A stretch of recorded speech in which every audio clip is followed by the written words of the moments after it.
ஈரோடு கிழக்கு தொகுதி இடைத்தேர்தலில் பாஜக போட்டியிடுகிறதா என்பது தொடர்பான அறிவிப்பு இன்று மாலை வெளியாக இருக்கிறது. தொடர்பான கூடுதல் விவரங்களை செய்தியாளர் சமயமணிவண்ணன் வழங்க கேட்கலாம். சமயமணிவண்ணன் வணக்கம்.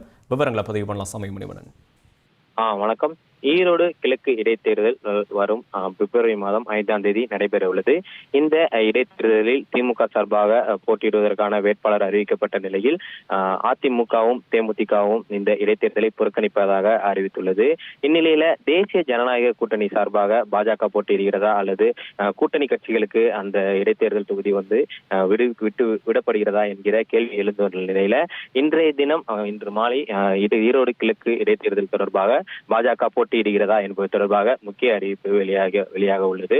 குறிப்பாக இந்த அறிவிப்பு தொடர்பாகவும் பாஜக உட்கட்சி தேர்தல் தொடர்பாகவும் சென்னை கிண்டியில் உள்ள தனியார் நட்சத்திர விடுதியில் பாஜக நிர்வாகிகள் ஆலோசனை மேற்கொண்டு வருகின்றனர். பாஜக மாநில தலைவர் அண்ணாமலை, மத்திய இணையமைச்சர் எல்முருகன், பாஜக மேலிட இணை பொறுப்பாளர் சுதாகர் ரெட்டி உள்ளிட்டோர் இந்த ஆலோசனை கூட்டத்தில் பங்கேற்று தற்போது ஆலோசனை மேற்கொண்டு வருகின்றனர்.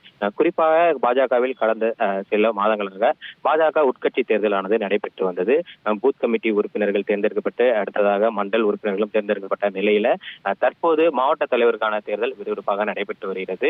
இந்த ஆலோசனை கூட்டத்தில் பிரதானமாக மாவட்ட தலைவர் ஆலோசனை நடைபெறும் என எதிர்பார்க்கப்பட்ட நிலையில தொடர்ந்து ஈரோடு கிழக்கு இடைத்தேர்தல் தொகுதியில் பாஜக போட்டியிடுகிறதா அல்லது கூட்டணி கட்சிகளுக்கு விட்டுக் கொடுக்கிறதா என்பது தொடர்பாகவும் இந்த ஆலோசனை கூட்டத்தில் ஆலோசிக்கப்படலாம் என எதிர்பார்க்கப்படுகிறது. குறிப்பாக இதற்கு முன்னதாக தரப்பட்ட தகவல்களின்படி நமக்கு இந்த பாஜக போட்டியிடுகிறதா ஈரோடு கிழக்கு இடைத்தேர்தலை பொறுத்த வரைக்கும் பாஜக போட்டியிடுவதற்கான வாய்ப்பே அதிக அளவில் உள்ளதாக பாஜக வட்டாரங்கள் தெரிவித்துள்ள நிலையில் இன்றைய தினம் பாஜக போட்டியிடுகிறதா இல்லை என்பது உறுதியாக உள்ளது. தொடர்ந்து பாஜக மாநில தலைவர் அண்ணாமலை மாலை 4 மணி அளவில் செய்தியாளர்களை சந்திக்க உள்ளார். அந்த செய்தியாளர் சந்திப்பில் ஈரோடு கிழக்கு இடைத்தேர்தல் தொடர்பான பாஜகவின் நிலைப்பாடும் தேசிய ஜனநாயக கூட்டணி சார்பாக யார் போட்டியிடுகிறார் என்கிற நிலைப்பாடும் அந்த அறிவிப்பும் இன்று மாலை வெளியாக வாய்ப்புள்ளது.